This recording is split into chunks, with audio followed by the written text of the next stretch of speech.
Felicio, are you in there? Would you mind unmuting?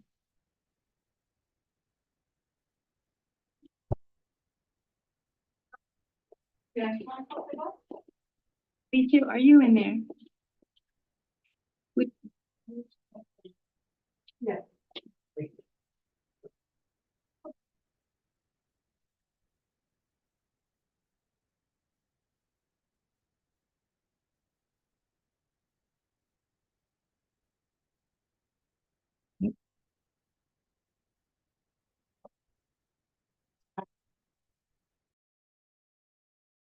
It's unmuted now. Okay, thanks. I'm gonna start recording. Thank you.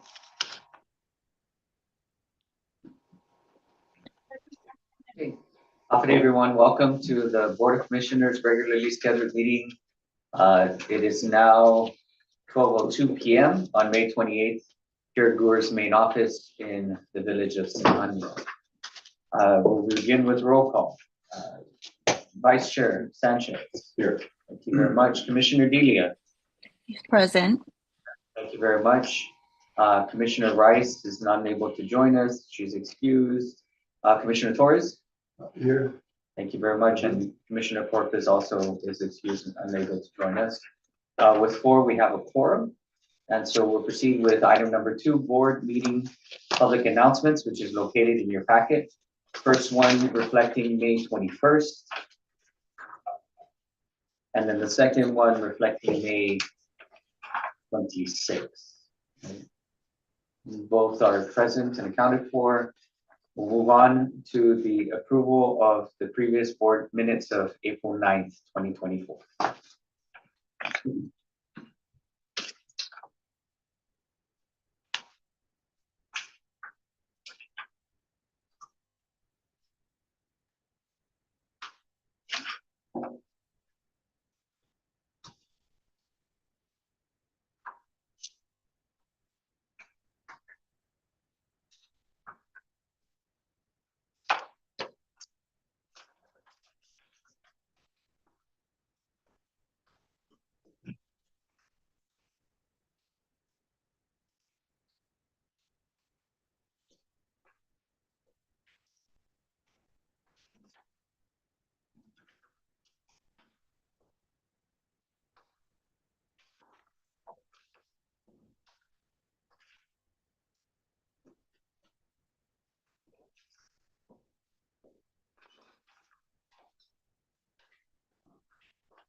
Don't see any questions. Madam Director, do you see anything? No, I didn't. Okay.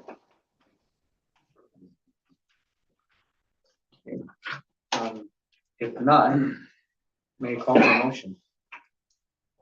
Okay, I make a motion to approve the GHURA Board of Commissioners regular scheduled meeting of 12 p.m. April 9th, 2024. Thank you. A motion on the floor to approval of the minutes. May I have a second? Thank you for the second. Any further discussion? No. Hearing seen none, may I call for the vote. All in favor, please say aye or raise your right hand. I see you. 1, 2, 3, 4. Thank you very much. Motion passes. The board minutes of April 9th is approved unanimously. Thank you very much. Moving on to new business, item number 4. Number 1, resolution number FY 2024-02, resolution recognizing the dedication of Mr. Frank T. Ishizaki and commending him for his contributions that he's made to GHURA and the people of Guam. Madam Director.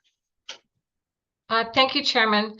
Resolution number FY 2024-012. Resolution recognizing the dedicated service of Mr. Frank T. Ishizaki and commending him for the contributions he made to the Guam Housing and Urban Renewal Authority and the people of Guam. Whereas Mr. Frank T. Ishizaki has served from October 2019 to March 2024 on the Guam Housing and Urban Renewal Authority Board of Commissioners with strong commitment and passion for public service, and whereas his ability to work with the authority's board and management has earned him the respect of his colleagues on the Board of Commissioners and with the management and staff of GHURA, and whereas Frank's contributions to board discussions on housing and community development projects gave GHURA's management clear direction to achieve its annual objectives to offer the people of Guam affordable housing and communities where they can raise their families and fulfill their desire to be in a safe, decent, affordable home and community environment. And whereas Frank was a strong advocate for employees' compensation in support of GHURA's efforts to attract, retain, and reward dedicated and qualified staff for long-term success, and therefore be it resolved that the Board of Commissioners unanimously vote to express profound appreciation and gratitude to Mr. Ishizaki for his public service on the Board of Commissioners of the Guam Housing and Urban Renewal Authority, and whereby a copy shall be provided to the Governor of Guam, Speaker of the Guam Legislature, and Legislative Committee overseeing the Guam Housing and Urban Renewal Authority. Thank you very much. I know Commissioner or former Commissioner Ishizaki is unable to join us today, but I know that he would have been very appreciative of this. And I think this one's an easy one. Right? May call for a vote. May call for a motion. Chairman, I motion to approve resolution number FY 2024-012, resolution recognizing the dedicated service of Mr. Frank T. Ishizaki and commending him for the contributions he's made to Guam, to the Guam Housing and Urban Renewal Authority and the people of Guam. Thank you very much. May call for a second. Second. Thank you, Commissioner Torres, for the second. Any further discussion? We're going to miss you, Chief. For sure, right? Thank you. We just wait for your next nomination to come back. Yes. Yeah. Okay. Hearing no more discussion, may call for the vote. All in favor, please say aye. Raise your hand. 1, 2, 3, 4. Thank you very much.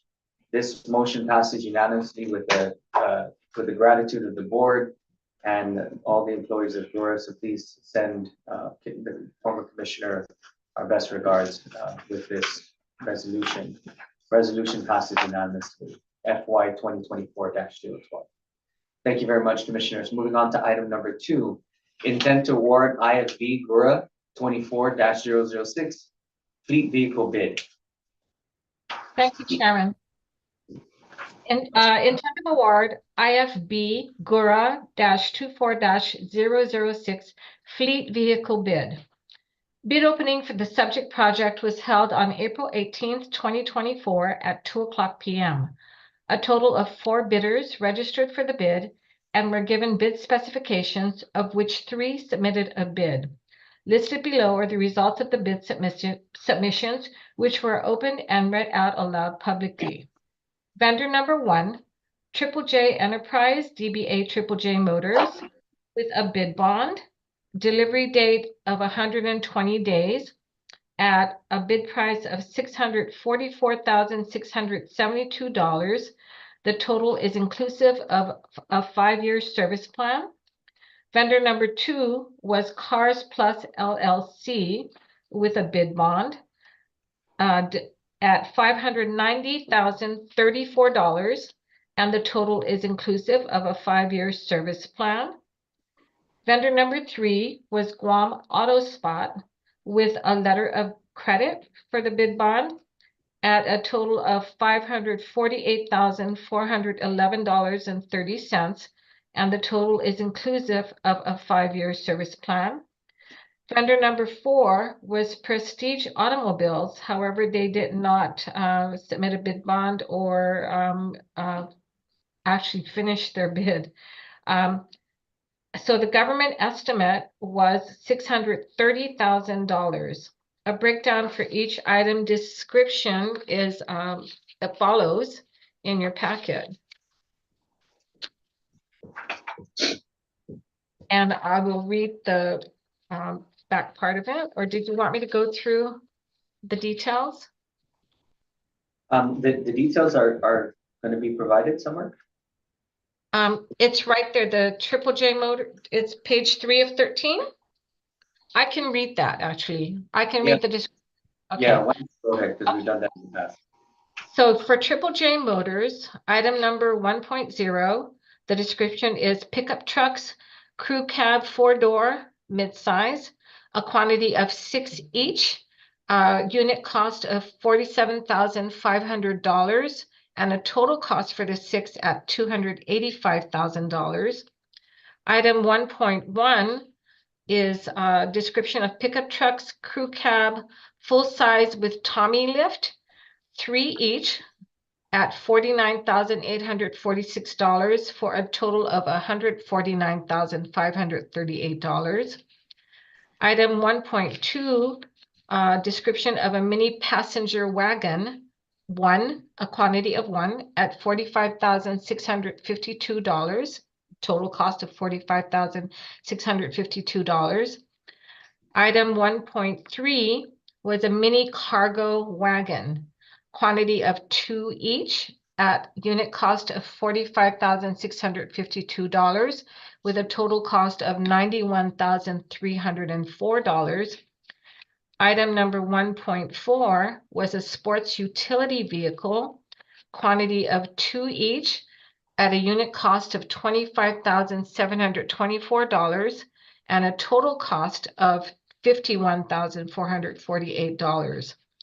Item 1.5 describes a 5-year powertrain and vehicle option to purchase with a service plan for trucks and vans, wagons in parentheses, is 12 each at unit cost of $1,595 and a total of $19,140.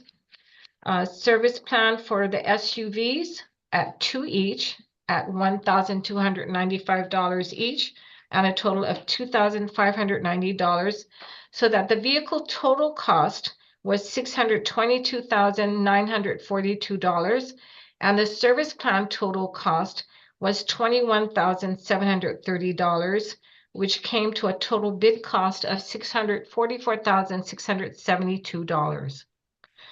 For the vendor number 2, Cars Plus LLC, item number 1.0, description, pickup trucks, crew cab, 4-door, midsize, quantity of 6 each, unit cost of $45,931 each, with a total cost of $275,586. Item number 1.1, description, pickup trucks, crew cab, full size with Tommy lift, quantity of 3 each, unit cost of $66,070, and a total cost of $198,210. Item number 1.2 for a mini passenger wagon, quantity of 1 each. They did not submit a bid for that item, the mini passenger wagon. Item Item number 1.3, mini cargo wagon, quantity of 2 each. They did not submit a bid for the mini cargo wagons either.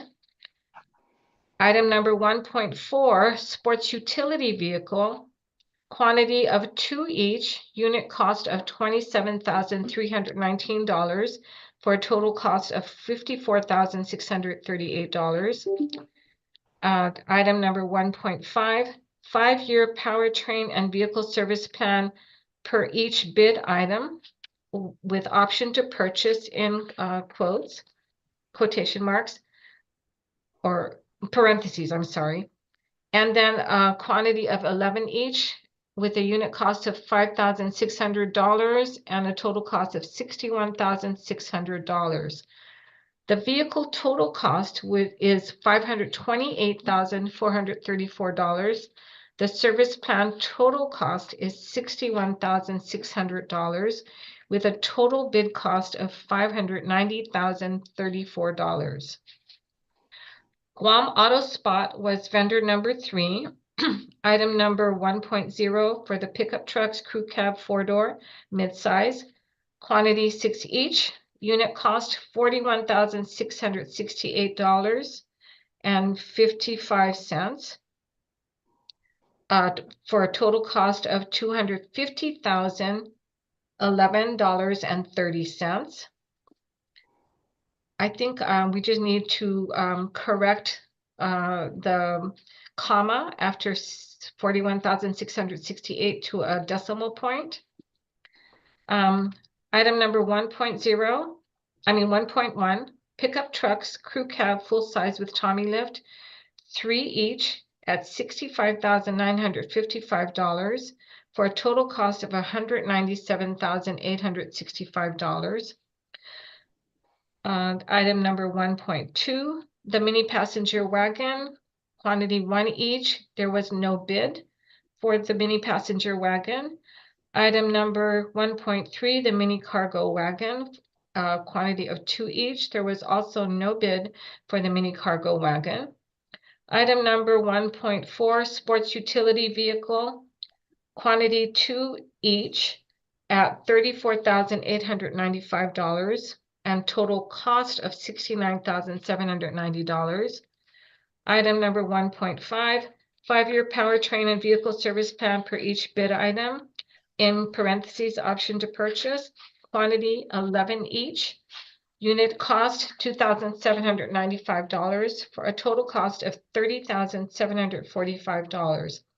The vehicle total cost is $517,666.30.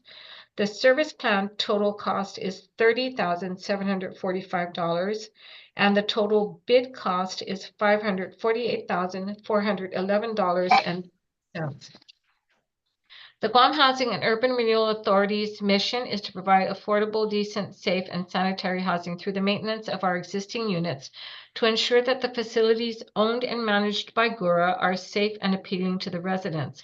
This addresses the needs and priorities of projects planned within its public housing developments. These divisions would prefer vehicles that reflect the most economical and fuel efficient that meets GHURA's needs. There are GHURA divisions that require replacement and or additions to their fleet. Vehicle replacements are due to most vehicles have exceeded their useful lives, while additional vehicles are due to the increase of staff and or projects that require field work. In review of the bid results, Triple J Enterprises, DBA Triple J Motors provided the lowest responsive and responsible bid. After further clarification, the committee members determined to proceed with the award and not to exceed the amount of $644,672. Thank you very much. So just for clarification, we're saying that this is the lowest responsible and responsive and responsible bid, right?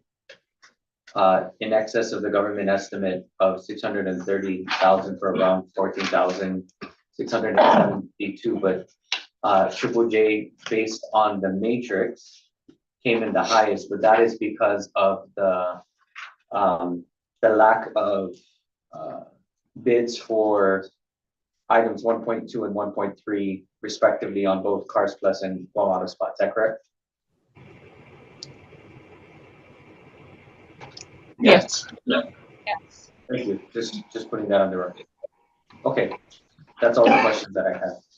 Any other questions?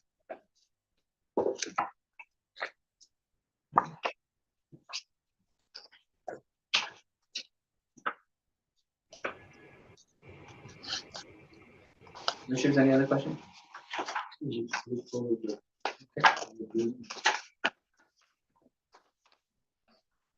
If there's no other discussion, may I call for the motion?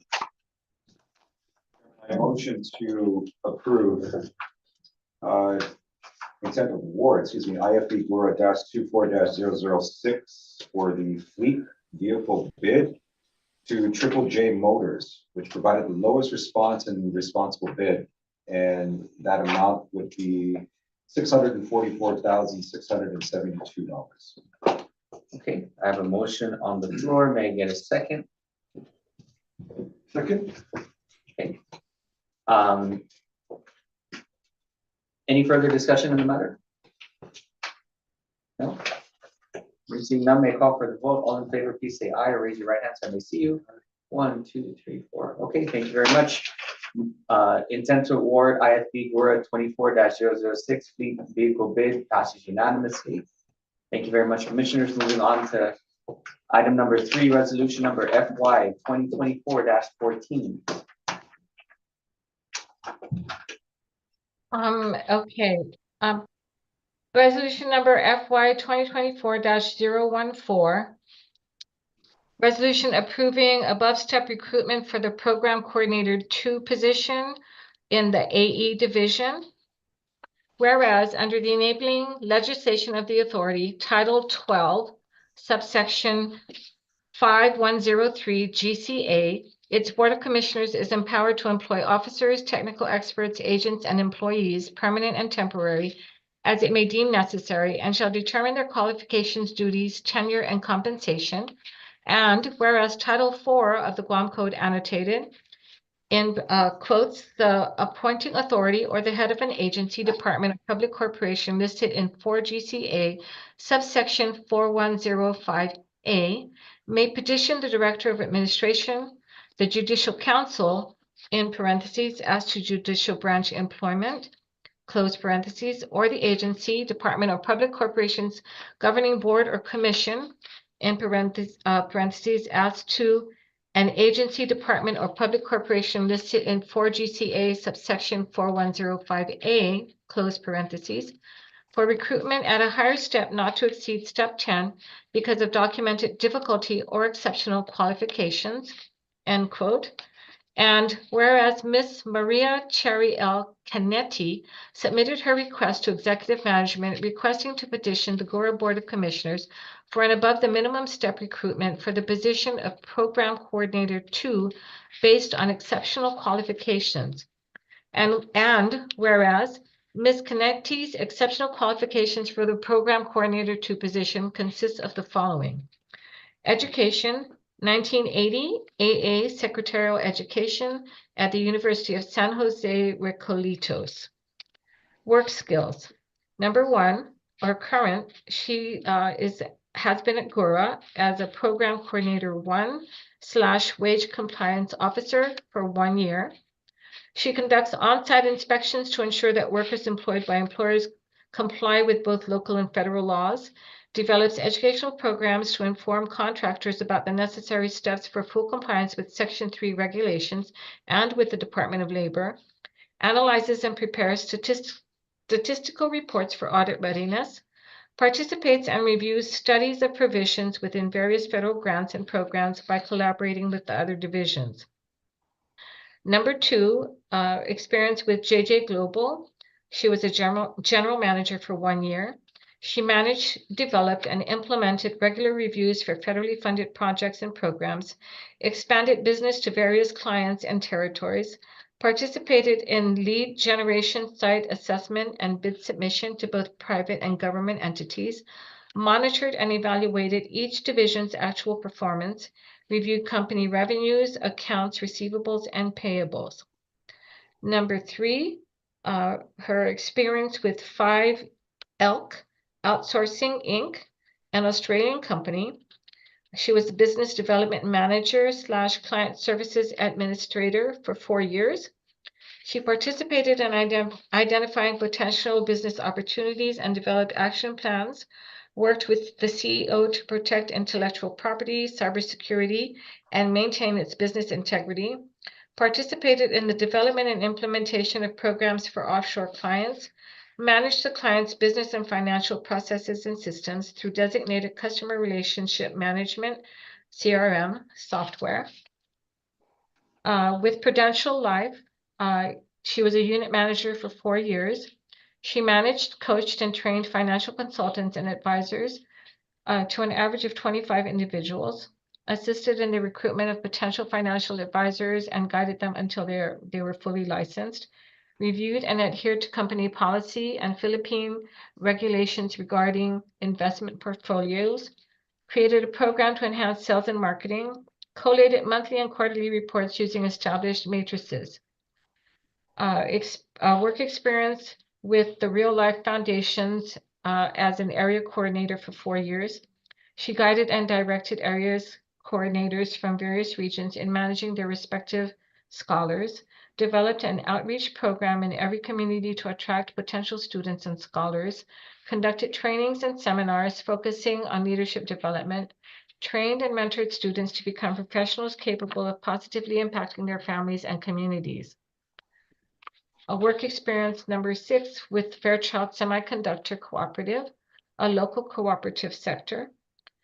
As business development head for 4 years, she worked closely with the general manager to conduct business studies aimed at augmenting the company's goals with the objective of increasing revenue by no less than 10% each year. Collaborated with small business enterprises and provided guidance to enhance their marketability. Participated in the business development of building rentable houses, apartments, shops, and warehouses. Administered contracts and lease agreements to potential business owners. Developed and submitted periodic annual budgets for approval by the Board of Commissioners. Work experience number 7 with Fairchild Semiconductor Corporation, the U.S. company. Overall, 27 years as a senior buyer for 6 years, team leader inventory analyst for 11 years, production supervisor for 10 years. She managed the procurement process of the company in competitive biddings, vendor selection, and accreditation of suppliers, conducted regular audits to ensure all suppliers and vendors complied with company policy, initiated specifications and procedures aligned with ISO standards, reviewed and analyzed inventory listings, prioritizing high runner items and addressing non-moving inventory, participated in Kaizen and Six Sigma initiatives to improve operational efficiency, supervised a team of 40 production operators monitoring their efficiency and effectiveness ratings, analyzed the man-to-machine ratio, and established productivity matrices. Whereas a review of Ms. Canetti's extensive work experience in various high-level management and administrative positions is applicable to the functions, assignments, and activities the Program 2 position is used in the AE division. And whereas with the new Section 3 compliance monitoring in the AE division, Ms. Canetti's over 39 years of experience will be beneficial to the AE division. And whereas Ms. Canetti's addition to the AE team comes at the right time for the agency's overall succession planning, as there are supervisory / administrator level positions expected to retire within the next 3 to 5 years. And whereas management is confident that Ms. Canetti will be a great asset in the AE division and GHURA as a whole, serving as a program coordinator too.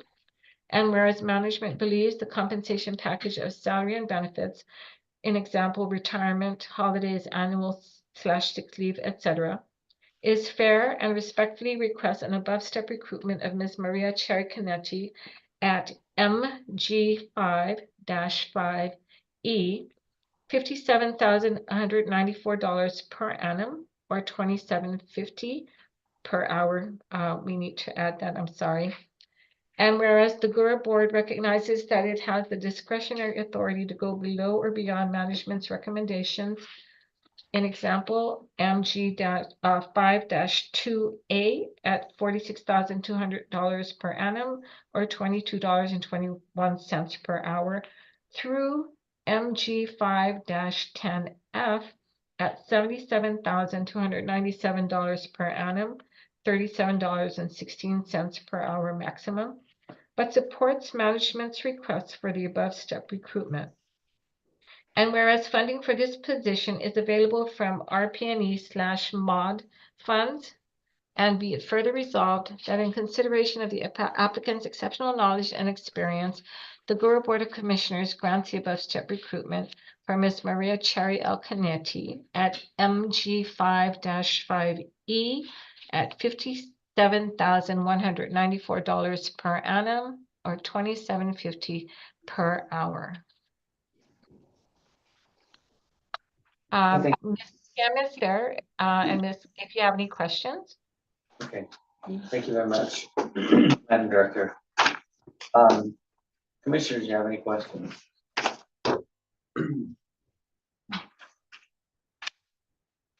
We explained for And we're pleased to introduce Ms. Cherry. You're familiar with her. Hi. She did start off with us as a temporary. We had the recruitment process.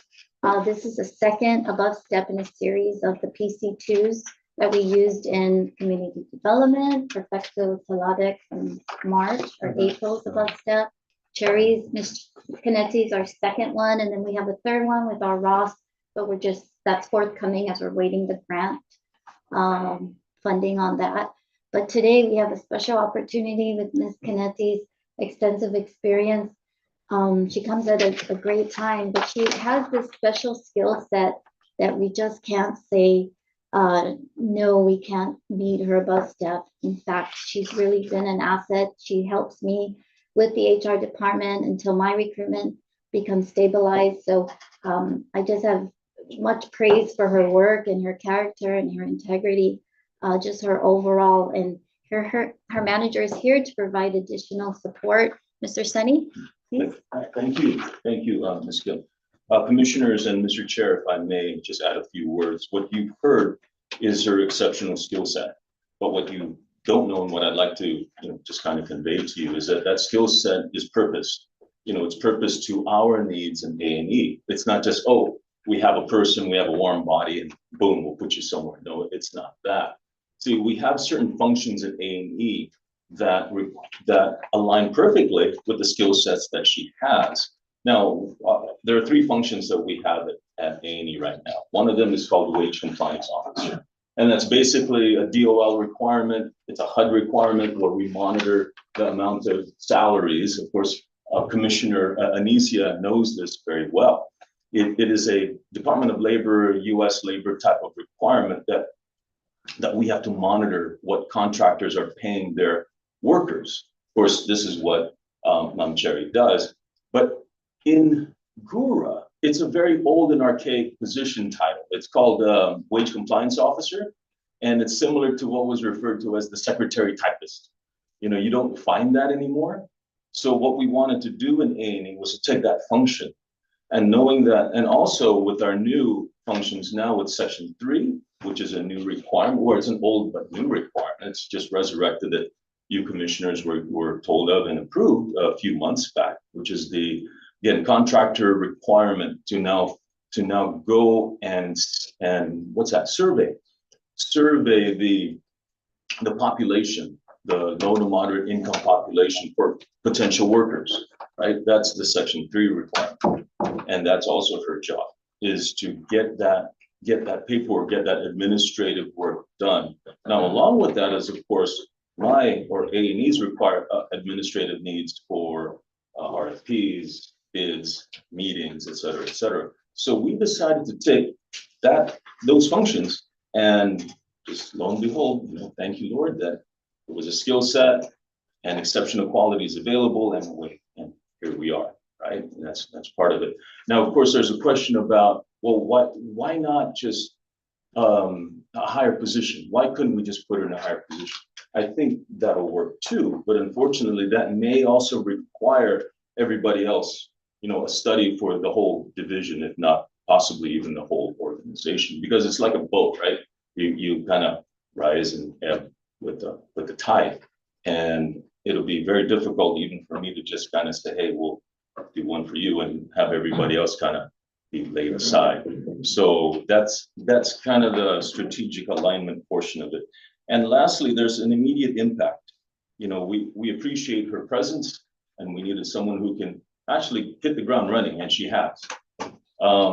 As you can see, I'm not going to go over her whole qualification and her experience, but it's been tested. Let me just say that we've tested her.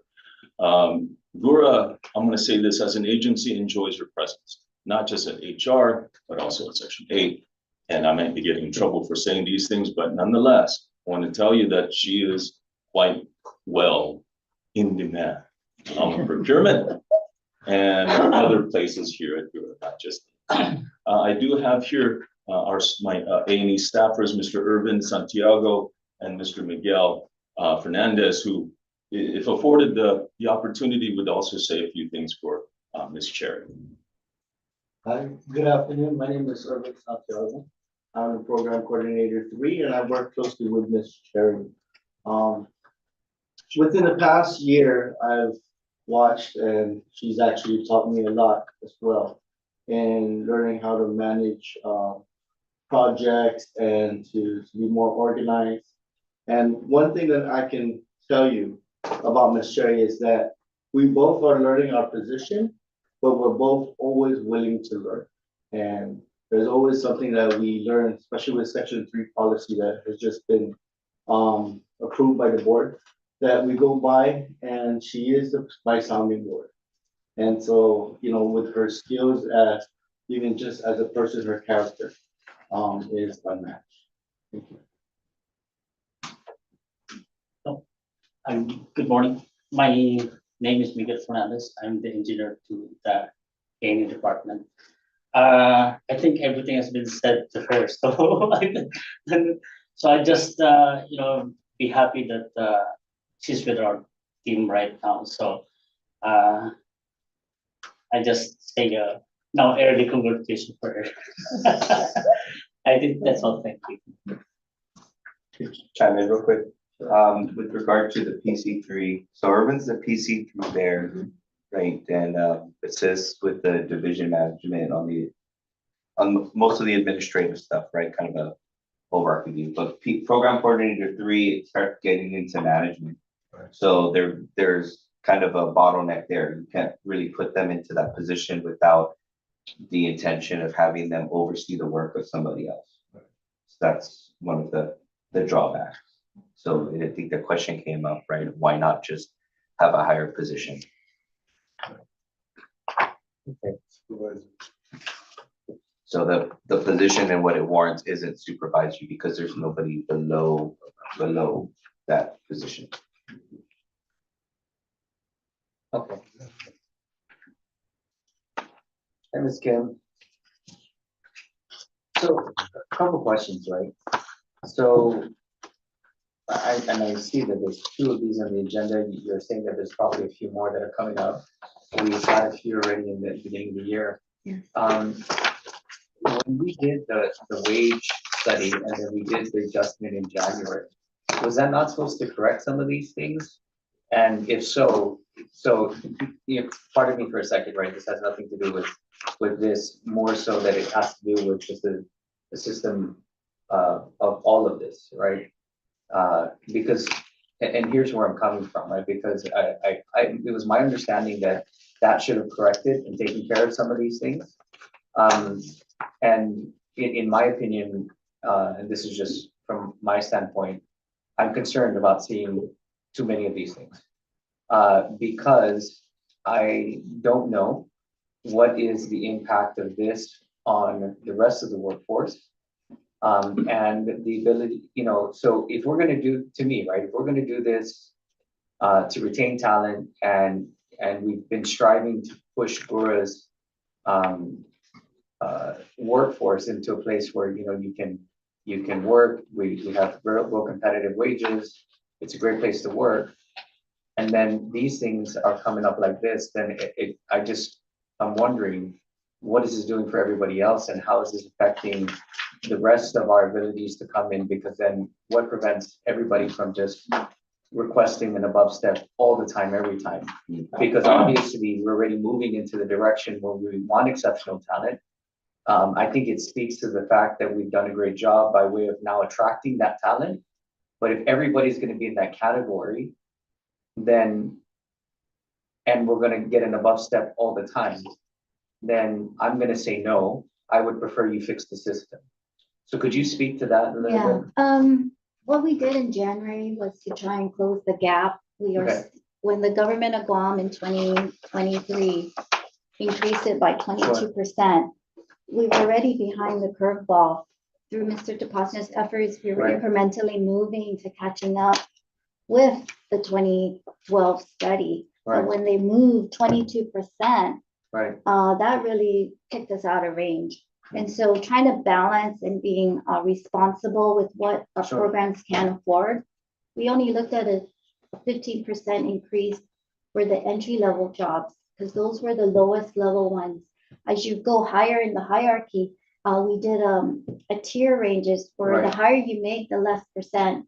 But in the end, the percentages come out the same, but trying to be responsible of what we can afford. At the same time, knowing we got to periodically study these jobs and not wait 5 to 7 years to make another adjustment. That's where you run into problems with turnover, poaching from the other agencies, sure. things like that. So I hear you. I'm very strict on what above steps, because I don't like coming here either. But when we need to make the case for special talents such as accountants, program coordinator too, so bring those Right. skill sets here. I'll be the first one to put my neck on the chopping block. But unfortunately, she's qualified to be higher. We don't have those higher positions, but we do tie that in Right. with succession planning.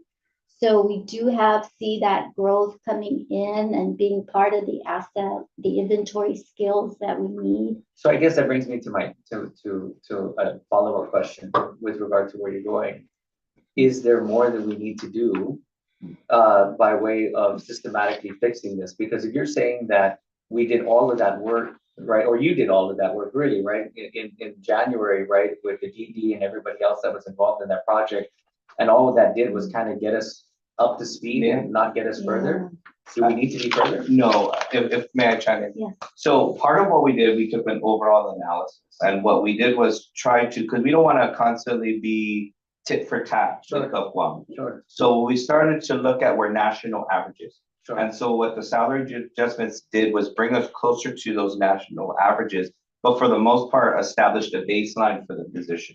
Now, certain positions like accountants and program coordinators, they don't exist in the private sector or the other comparables in terms of 1, 2, 3. Right. And so what we presented in the January board is the range you get from the national average is the low range, right? So you would estimate that a program coordinator 1 would be that base level entry. Right. And that a program coordinator 3 or 4 would fall to the higher end of the spectrum within that same range. And so the work we did is still very valid.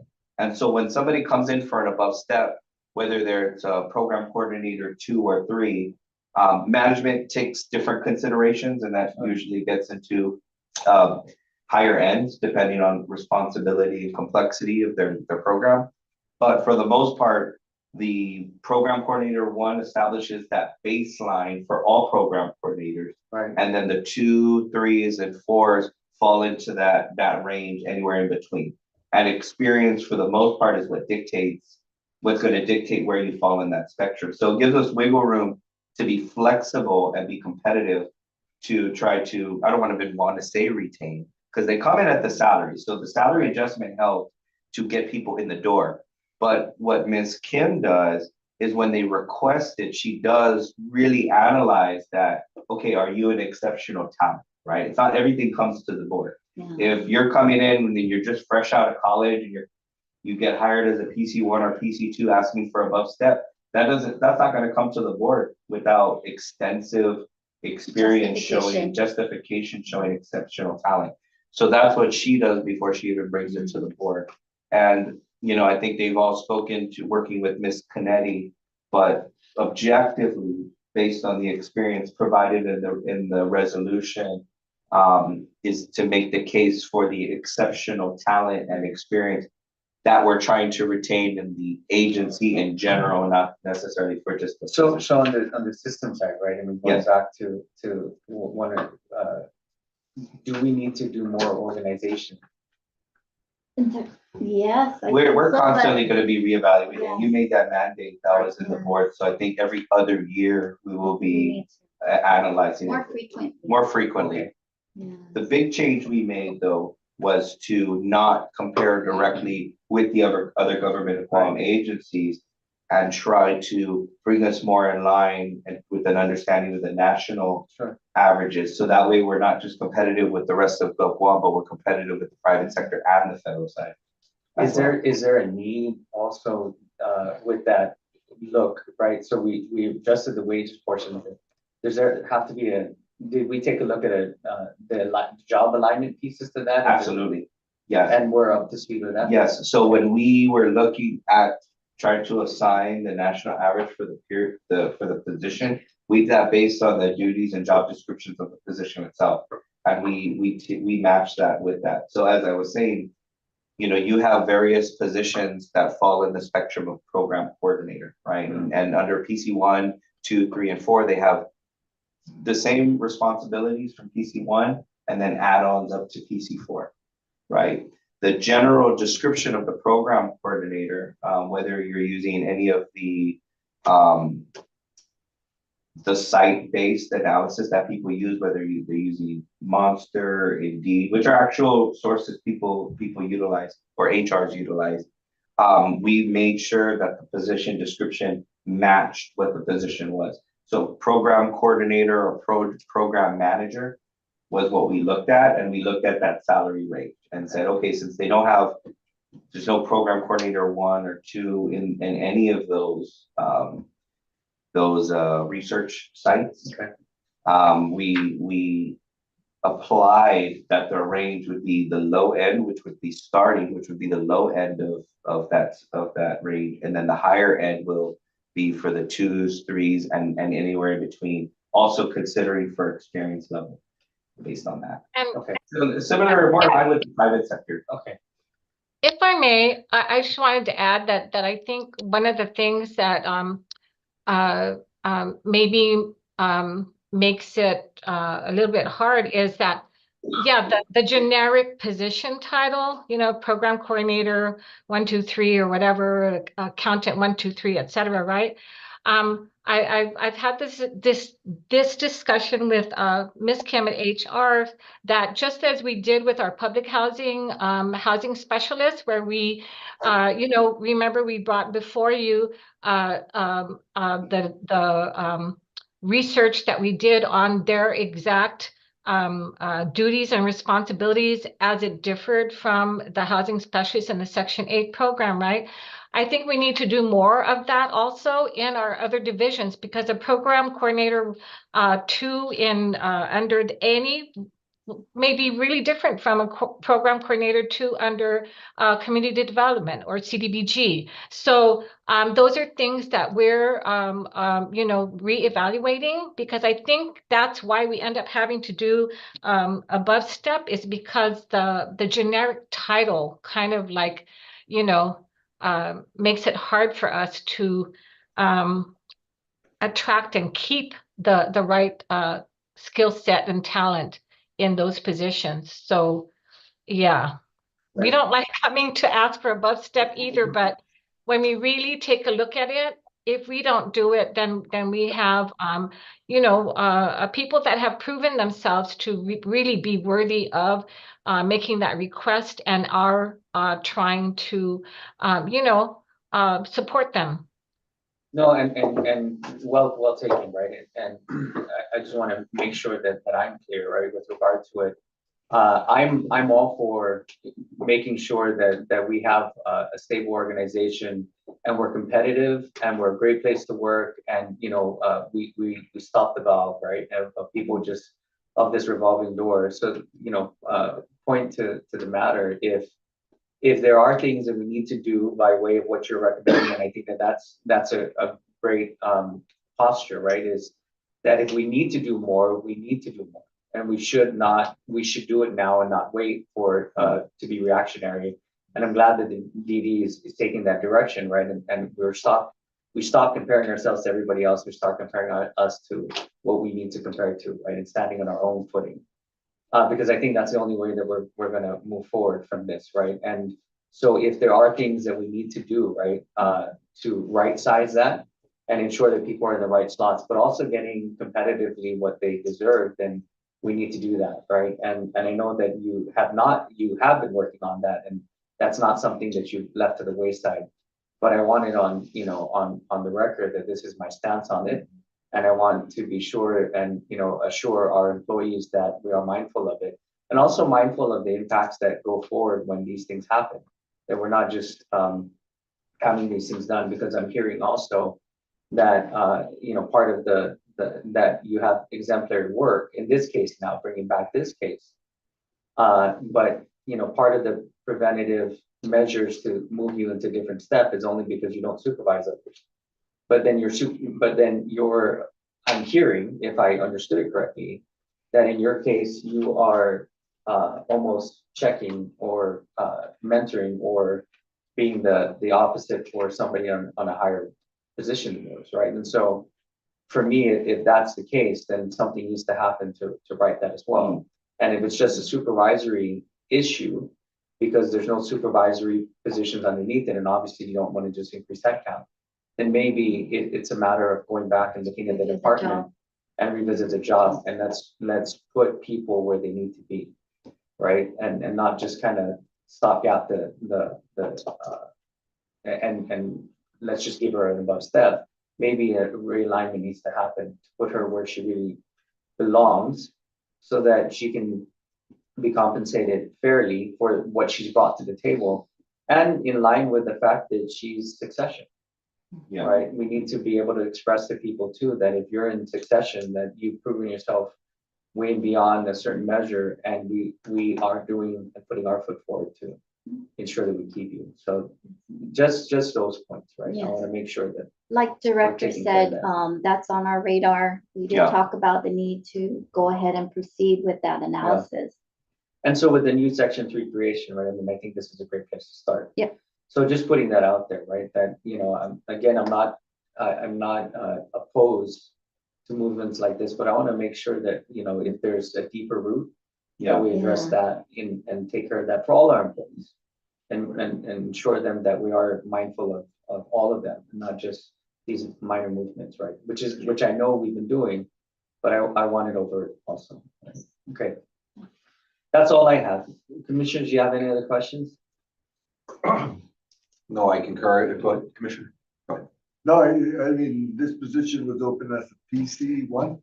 No, it's a 2. No, it's I a mean, 2. 2. So She came in as a 2 or? No, she she came as a temporary as a temporary employee to the employee. lower position. We sent out the recruitment for PC2s. publicly, the public PC2s, open recruitment, yeah. Okay. and that's what Director Liz is saying. Our PC2s are used different ways because of our different programs. Yeah. It's so general. So they're wearing multiple So, hats. Under different that programs, specific under that context. program, we Yeah. have CD using PCs, Yeah. AV using Yeah. PCs, or Ross is using a PC because she Yeah. needs to manage the grant and also do social work. Yeah. So, I just want to make sure Yeah. it went out publicly, so, Oh my God. Every classified hire is yeah, public Right, right, and right. open and Guaranteed. available. Yes, As that's a 2, but part of the as a 2. requirement. as a 2. So when you look at the 2, was actually part of the realignment and organization that we're looking at. Irvin's placement there, and then the PC2 versus the wage and hour officer, which was just very Dated. niche and only did one thing. Yeah. Right, so it was very dated. And so with the Section 3, with the analysis that the engineers need additional administrative support so they can focus on the technical side, was kind of the formation of having the PC3 there, and then that relook to have the PC2 there.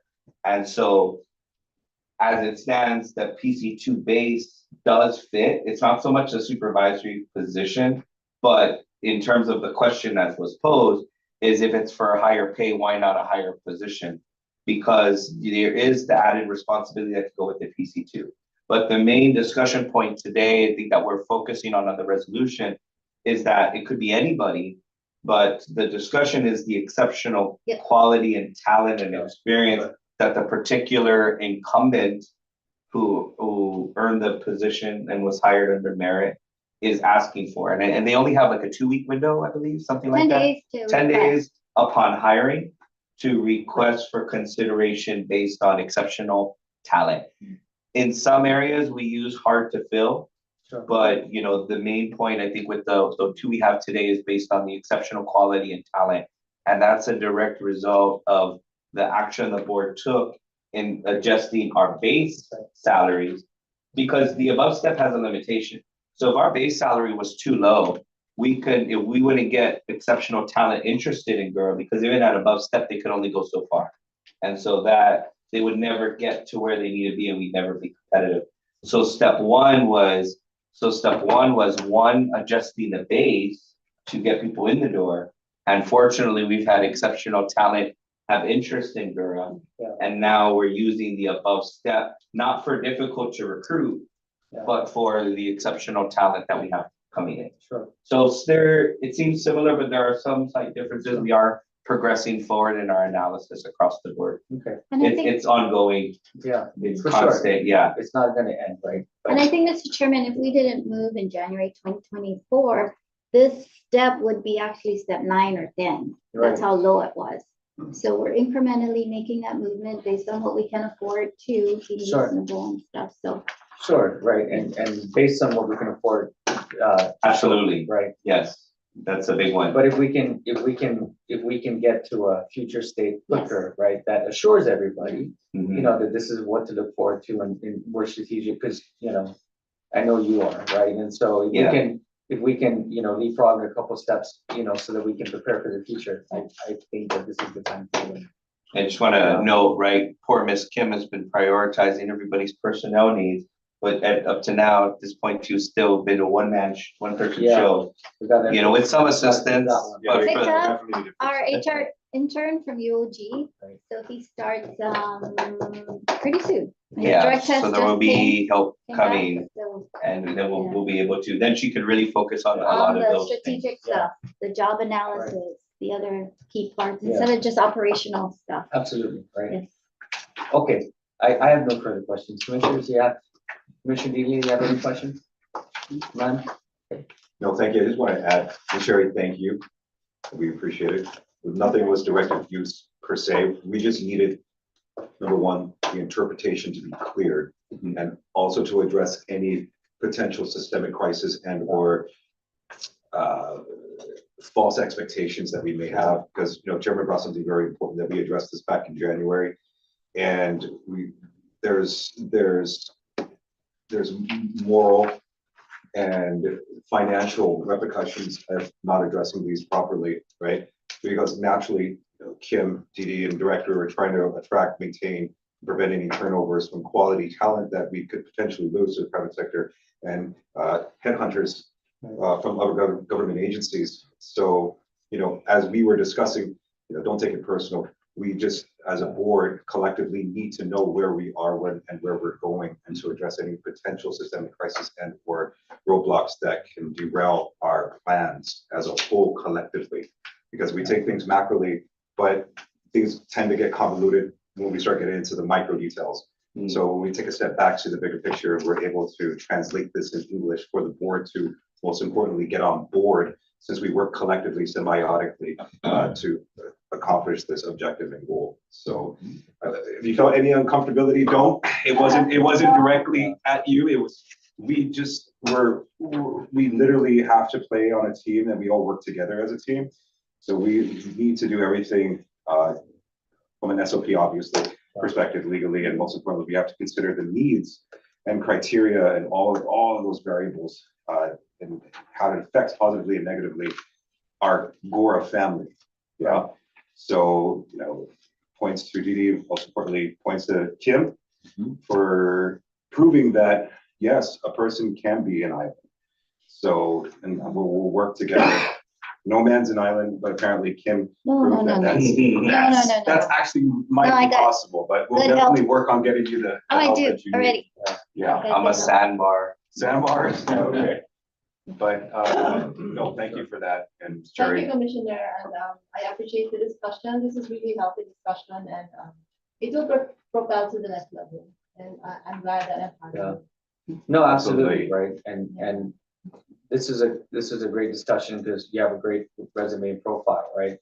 And as I mentioned, I mean, obviously the other part of this too is the flip side that, you know, if we need to do more for people like you, then we need to do more for people like you. It shouldn't just be an above step, it should be a systemic, you know, change to make sure that we are a place for people like you to stay. Right? I'm excited for the change. I'll be here for the long haul. So, yeah. That's what I want to hear. A visit. There you go. On the record. Thank you for not going in. That's You're on not the going record. anywhere. Now that's on the record, right? If there's no further discussion, may I call for a vote? May I call for a motion?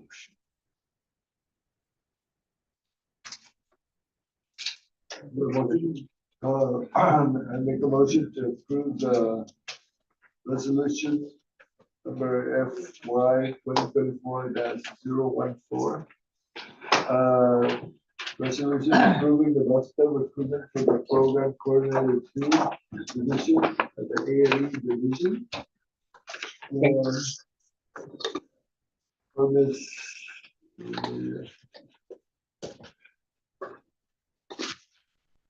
For Ms. Maria Cherry L. Kennedy. MG 5-5 E at $57,194 and an hourly wage of $27.50. So noted. Thank you, Commissioner, for the motion. May I get a second? Thank you, Vice Chair, for the second. Any further discussions in the matter? No, hearing and seeing none, may I call for the vote. All in favor, please say aye. Raise your right hand so I may see you. 1, 2, 3, 4. Okay, thank you very much. Resolution number FY 2024-14 passes unanimously. Congratulations, Thank you so much. Ms. Cherry. Everybody. Yeah. Right. And thank you for your support gallery over there. Yeah. Testimony. I think I owe them lunch. We should start a booster club. No, you don't owe them anything. I don't want to hear none of that. None of that nonsense. Schedule another class. Miss Kim, Yeah. Thank you. refresher. Thank you. Okay, resolution, moving right along, resolution number FY 2024-015. Resolution approving above step recruitment for accountant 2 for a temporary position. Thank you, Chairman. You're welcome. Resolution number FY 2024-015. Resolution approving above step recruitment for the accountant 2 temporary position. Whereas under the enabling legislation of the authority, Title 12, subsection 5103 GCA, its Board of Commissioners is empowered to employ officers, technical experts, agents, and employees, permanent and temporary, as it may deem necessary, and shall determine their qualifications, duties, tenure, and compensation. And whereas Title 4 of the Guam Code annotated, the appointing authority or the head of an agency, department, or public corporation listed in 4 GCA subsection 4105A may petition the Director of Administration, the Judicial Council as to judicial branch employment, or the agency, department, or public corporation's governing board or commission as to an agency, department, or public corporation listed in 4 GCA subsection 4105A for recruitment at a higher step not to exceed step 10 because of documented difficulty or exceptional qualifications. And whereas, despite recruitment difficulty, both our current and past auditors have recommended that the authority add additional accounting staff to the authority's fiscal division.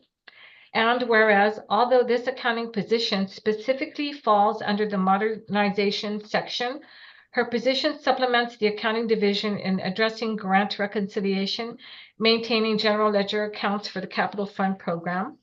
And whereas, as a temporary position, Ms. Naricel T. Carlos submitted her request to Executive Management requesting to petition the GHURA Board of Commissioners for an above the minimum step recruitment for the position of Accountant 2 based on exceptional qualifications.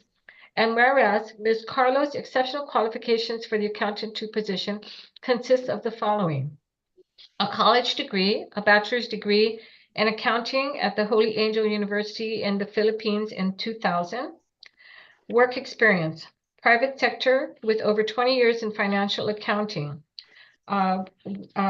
with contractor Mobile Guam Inc., 11 years as the supply assistant, financial accountant / bank reconciliation analyst. Number 2, at GNN Corporation DBA Harmon Drug, she was accounts receivable clerk for 5 years. 3, at the Bank of Florida in the Philippines, she was a loan subsidiary assistant for 2 years. Number 4, Venotech Medica in the Philippines. She was a sales / accounting for 2 years. Other special notes: under Mobile Guam, she served to travel to Thailand to participate in new accounting system software. She served in Papua New Guinea to close audit gaps under Mobile Guam. With Ms. Carlos joining the MOD / fiscal team, GHURA expects her to improve the level of efficiency and effectiveness of the fiscal division. Whereas management believes the compensation package of salary and benefits, in example, retirement, holidays, annual / sick leave, etc., is reasonable and respectfully requests an above-step recruitment of Ms. Carlos at MG5-5C, $56,094 per annum at $26.97 per hour. And whereas the GHURA board recognizes it has the discretionary authority to go below or beyond management's recommendations, in example, MG5-2A at $46,200 per annum or $22.21 per hour, through MG5-10F at $77,297 per annum and $37.16 per hour maximum, but supports management's request for the above step recruitment. And whereas funding for this position is available from the Capital Fund program funds, and be it further resolved that in consideration of the applicant's exceptional knowledge and experience, the GHURA Board of Commissioners grants the above step recruitment for Ms. Naricel T. Carlos at MG5-5C, $56,094 per annum, $26.97 per hour. Thank you. HR is present. Yes, thank you very much, Madam Director. I feel like we wasted everything in the first round. We It's should okay. have stayed some. Yeah. Accountants are tough. It's competitive. I know we actually had somebody in the position, Cody, and we wish him well, doing great things. But fortunately, we had the vacancy and the CAP fund, in which she's been instrumental in the bank reconciliation or the reconciliation for that, and the audits for capital fund was one of the CCMR findings. Yeah. We've been lacking that division, that area, and I think we're on track, right, to complete, right? Yes, but it wouldn't have been done without her exceptional talent and the tricky one. To go back, especially in accounting, correct me if I'm wrong, you're the numbers person, not me. To go back to somebody's financial work, it's very difficult and requires experience as an analyst to be able to do that and then right in and continue on. So, the work itself and based on what's been reported here, speaks to the exceptional talent of the accountant. And I will just reiterate, there's a huge difference from hiring somebody fresh out of school with zero experience versus hiring somebody with experience.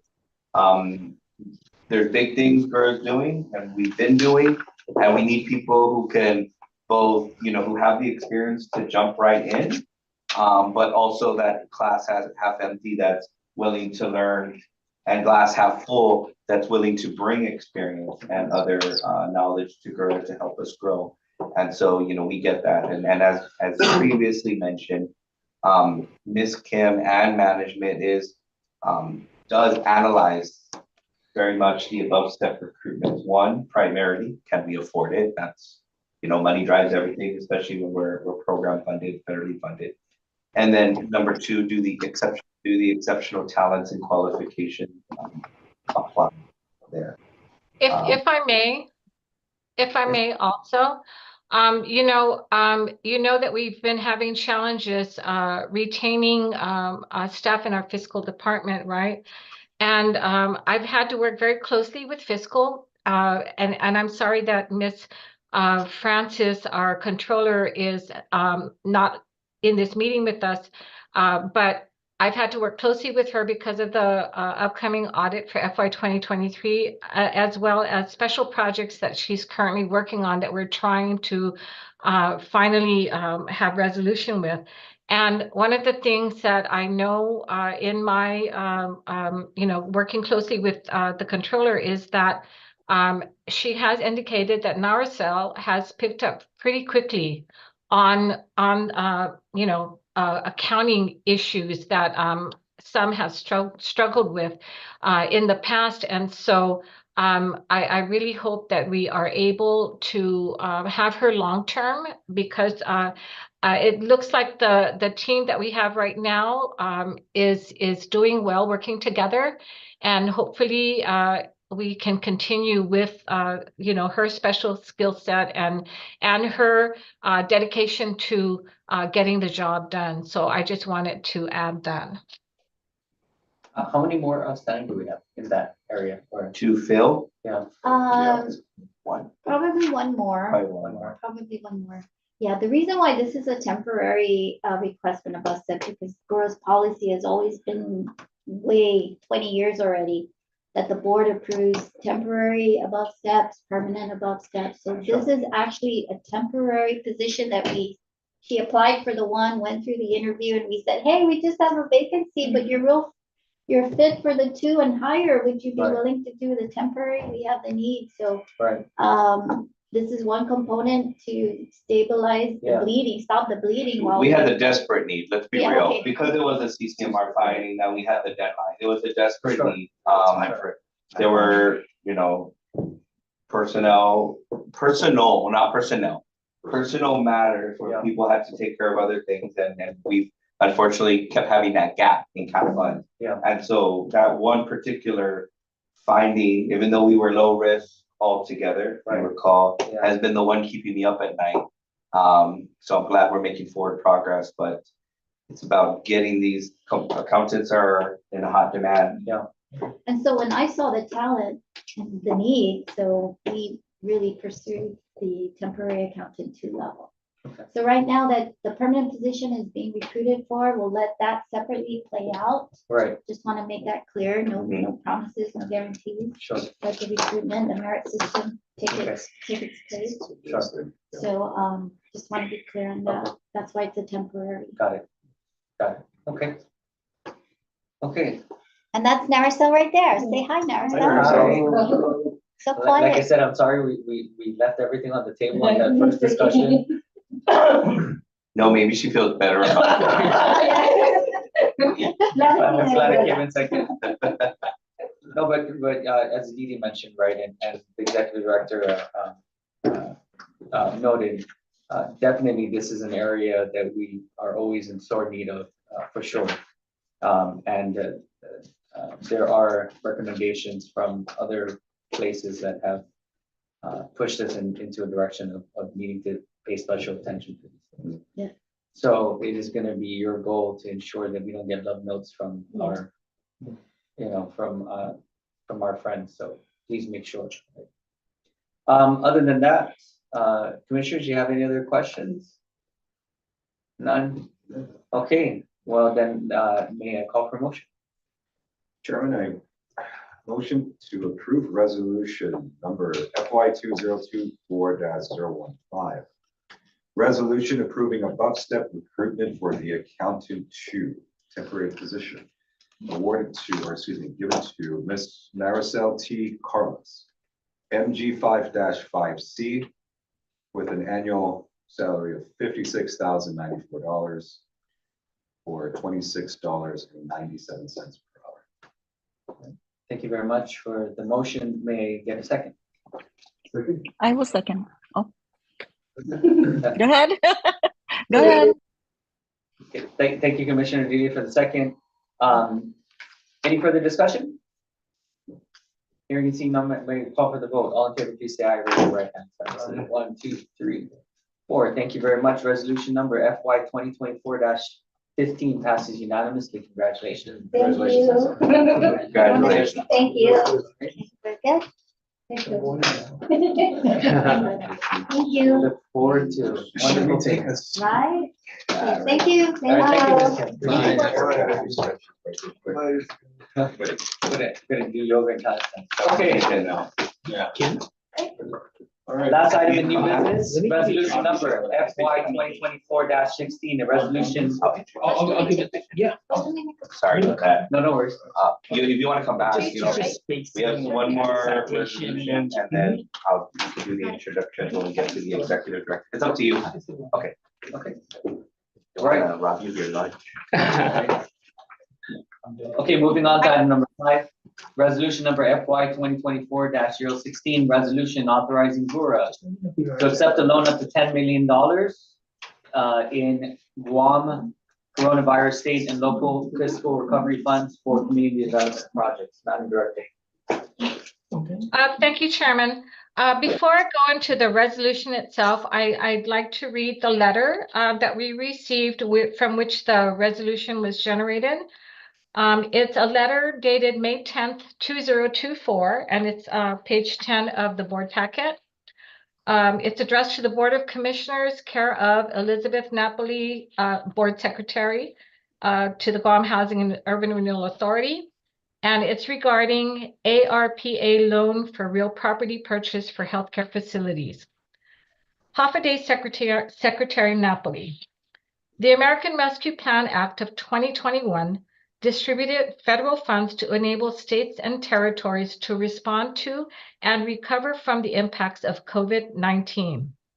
The coronavirus state and local fiscal recovery funds, known as SLFRF program, authorized by the Act, has enabled our island to weather the pandemic, provide assistance to individuals and households in our community who have suffered the negative economic impacts of the pandemic, maintain vital public services, and invest in eligible improvements to infrastructure. The U.S. Department of Treasury has published its final rule that implements the SLFRF program and enumerates eligible uses of funds. The final rule provides that recipients may use funds for certain COVID-19 related capital expenditures that are related to the pandemic's impact and reasonably designed to benefit an impacted population or class, including community development projects that fall within the purview of the Guam Housing and Urban Renewal Authority, GHURA, pursuant to 12 GCA subsections 5101-5104. Under the final rule, these funds have an obligation deadline of September 30th, 2024.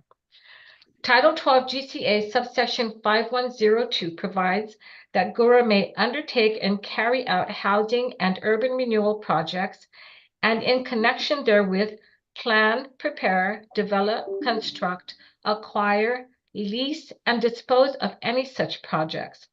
The law provides further that the agency may purchase and hold property. Housing projects are defined as work or activities to provide decent, safe, and sanitary dwellings for low-income families, including community, health, recreation, welfare, and similar facilities and services. In furtherance of our administration's goals to utilize SLFRF funds to complete impactful projects that benefit our community, I would like to offer a loan of SLFRF funds for capital projects, specifically the purchase of real property for development of healthcare facilities and related projects consistent with the final rule within the municipality of Manila, Guam, preferably consisting of 50 acres or more. The terms of the loan beneficial to GHURA will be negotiated and the value of the loan shall not exceed $10 million. The loan is contingent upon the Department of Administration's determination that the intended use is consistent with the requirements of the final rule. Given the range of eligible uses under the final rule, the scope of GHURA's authority, and the broad impact of the proposed project, I believe this loan to be consistent with GHURA's overall mandate of leading community development efforts on our island. Please let me know if you have any questions or would like to further discuss this matter. Sinceramente, Lourdes A. Leon Guerrero, Magahagan Guahan, Governor of Guam. As you will hear in Board Resolution FY 2024-016, I will read that now. But upon receipt of Governor Leon Guerrero's letter offering the loan of up to $10 million for capital projects for the development of the healthcare facilities and related community development projects, we really did our due diligence and researched the feasibility of the proposal. Hence, this board resolution is now being presented for your consideration of the acceptance of this loan. Resolution number FY 2024-016. Resolution authorizing GHURA to accept a loan of up to $10 million in Guam coronavirus state and local fiscal recovery funds for community development projects. Whereas the Board of Commissioners of the Guam Housing and Urban Renewal Authority, GHURA, or Authority, is granted by 12 GCA subsections 5103 and 5104, the powers, rights, privileges, functions, and duties of the authority enacted through policy to engage in housing projects as defined in 12 GCA subsection 5102, and whereas Title 12 GCA subsection 5122 outlines provisions for cooperation with GHURA and the government of Guam. And whereas on May 10th, 2024, the Honorable Lourdes A. Leon Guerrero, Imaga Hagan Guahan, transmitted a letter to the GHURA's Board of Commissioners. And whereas an offer of a loan in an amount up to $10 million was proposed to GHURA for capital projects, specifically the purchase of real property for the development of healthcare facilities and related community development projects within the municipality of Manila, Guam, preferably consisting of 50 acres or more. And whereas the terms of the loan are to be negotiated to the benefit of GHURA, and whereas the funding source is federal funds from the Coronavirus State and Local Fiscal Recovery Funds, SLFRF, and whereas SLFRF are subject to the U.S. Department of Treasury's final rule and other federal statutory and regulatory requirements consistent with the use of any federal funding, and whereas GHURA routinely executes projects subject to the conditions of federal funding, which include but are not limited to the National Environmental Protection Act, NEPA, federal appraisal standards, and the Uniform Guidance. And whereas GHURA has a long history of assisting or completing community projects in full or in part that include but are not limited to public health laboratories, community health facilities, behavioral health facilities, senior citizen centers, adult daycare facilities, police stations, fire stations, and recreational facilities. Now, therefore, be it resolved that the Board of Commissioners of the Guam Housing and Urban Renewal Authority accepts the offer of a loan in an amount not to exceed $10 million for capital projects, specifically the purchase of real property viable for the development of healthcare facilities and related community development projects within the municipality of Manila, Guam. And be it further resolved that the executive director is authorized and directed to negotiate loan terms beneficial to GHURA, exercise any executive powers, privileges, duties, or functions consistent with powers granted to GHURA under 12 GCA Chapter 5 relative to the purpose and conditions of the loan, And be it further resolved that any real property acquired utilizing funds loaned under this policy shall be held by GHURA for housing projects as defined in 12 GCA subsection 5102.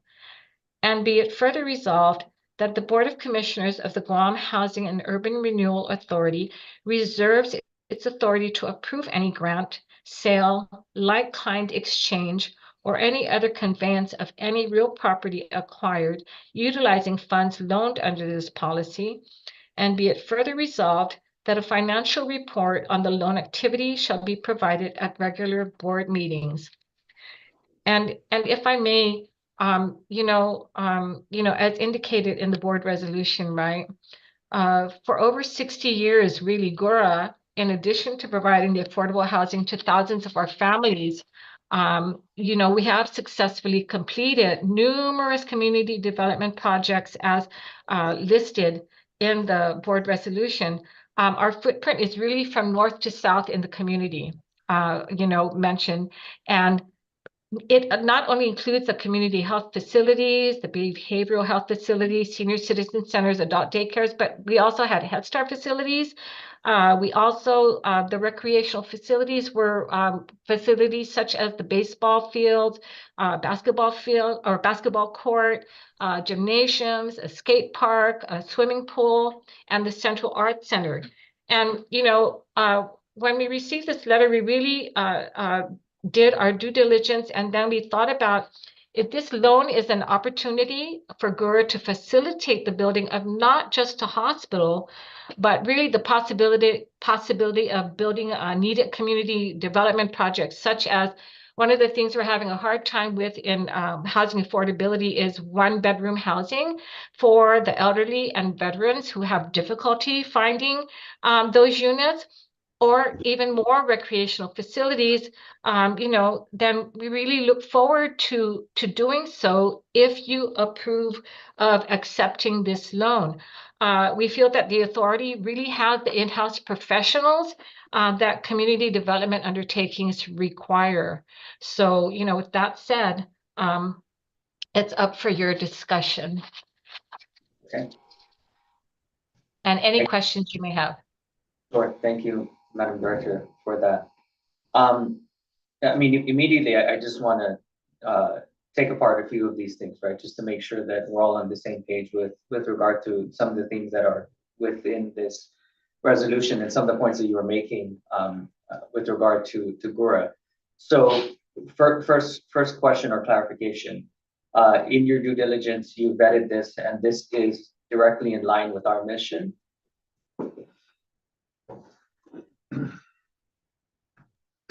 Yes, it is, Chairman. And actually, this is something actually that even prior to this, the late director, if you may recall, was involved in many discussions regarding healthcare facilities such as the hospital, right? But he also had many discussions regarding our Enabling Act. And our Enabling Act really, gives us a lot of power and authority to do things such as this. And if somebody's offering us money, if it was offered to us by the legislature, whoever offered it to us, and it's funds that we can use for what we're mandated to do, right? Which is affordable housing and community developments, then we welcome the being able to facilitate projects that are being proposed. Sure. Thank you very much for that. And follow-up question to that then. This, speaking directly to the mechanism of offering a loan and then purposing it for GHURA capital projects, this is not unprecedented, right? We have other examples in our portfolio that have expressed the same type of vehicle. I'm sorry, say that again? Us being offered a loan and then it being purposed for GHURA capital projects, regardless of the specificity, right? This vehicle, this is something that we have precedence for in our portfolio. Well, not actually being offered a loan. This is the first time we're being offered a loan such as this. We do have funding from other sources, but a loan of this amount, this is the first time that it's being offered to GHURA. But go ahead, BD. All right, thank you, Ms. Liz, from Gov Guam directly. Okay, Now, for example, Guma Tranquilidad was acquired and built off of a USDA loan, which USDA. we're still paying for, but we should be complete soon. So there's precedent for it. got it. I think the funding source, and it's clear all across our enabling statutes, and Alicio council had reviewed it too, is pretty clear. We can get money and resources from anywhere and put it towards community projects. Anywhere from Gov Guam, whether it's the governor's office or legislature. Similarly, what we've received from the legislature through law were the old Renaissance houses, which we've taken and turned into affordable rentals. And so whether it's a grant, loan, structure, basically they offer a resource, we can accept it towards our jurisdictional items, basically, things that we can do. And so as discussed, as Ms. Liz had mentioned, in conducting our due diligence, the first thing we wanted to look at was, is it feasible? Is it something we can do? Do we have the legal authority? And so, we've done that work and then said, is this something that is worth doing? How does this help us to expand our overall mission to community development? Right. And so based on some preliminary research on areas where that could meet the requirements or conditions, we did a preliminary look. There's definitely land available that we can acquire. And based on it, some initial estimates, there would be excess funds to purchase potentially adjacent lots for future community development projects. So as Ms. Liz had mentioned, really looking at the entire community development could include economic opportunities, as well as additional affordable housing, particularly in the area of one-bedroom studio or single-room occupancy, assisted living facilities, all of these things that absolutely fall into our scope. So it's all related. The other thing I'd like to mention is, as being part of this is being able to kind of offer and start the conversation in case when they do decide, if we go forward with this and they ultimately decide to construct a hospital on the lot, opportunities for the FHA to step in, and they have very, very favorable loans they give to governments to build hospitals. And so they wouldn't necessarily even have to go out to the bond market. They could have other federal that's provided by HUD's other hat, which is the FHA. We don't normally deal with them, but it exists, and that's definitely an option. So the overall look we have, starting this and right-sizing this from start to finish with all the federal requirements that come with federal funds, just in the land acquisition, really sets the tone for future development of anything acquired, because they'll have to do additional NEPA requirements for whatever they're going to build. But this definitely kind of establishes that bar and keeps it clean from the get-go, right? From acquisition to final disposition of the project, which would be gets built however it gets built, and we would transfer it over to a responsible entity to maintain and operate.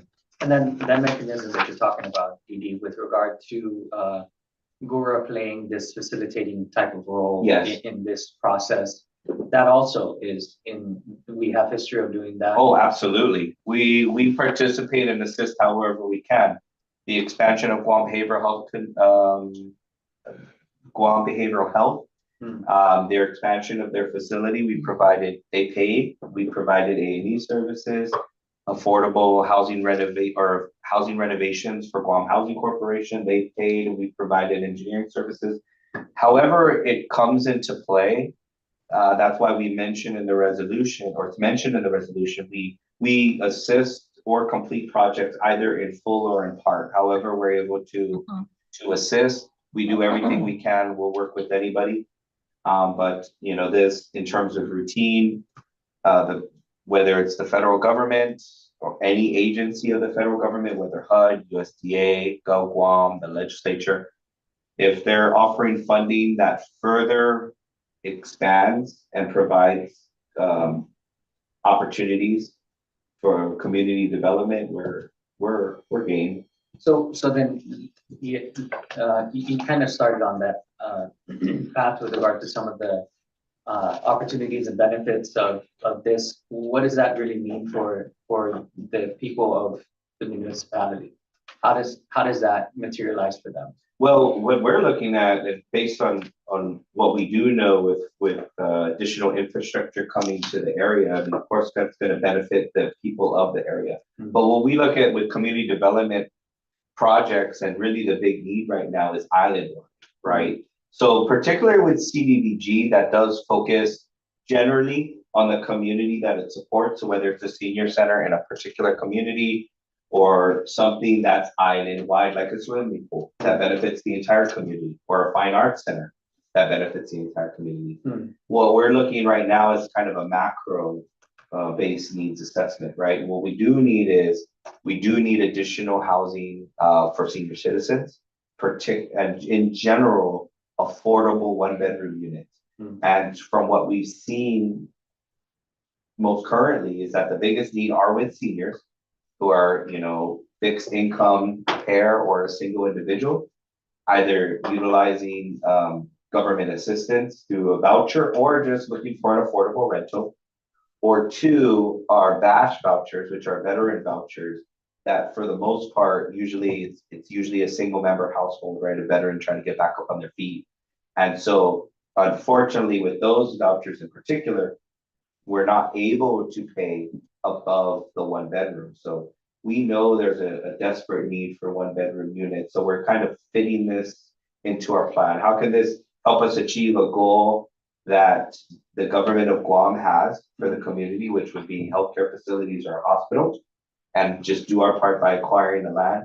And how can we further our goals to assist the community at a larger scale? And then how can we tie those things together, particularly in the area of assisted living facilities, which are a dire need?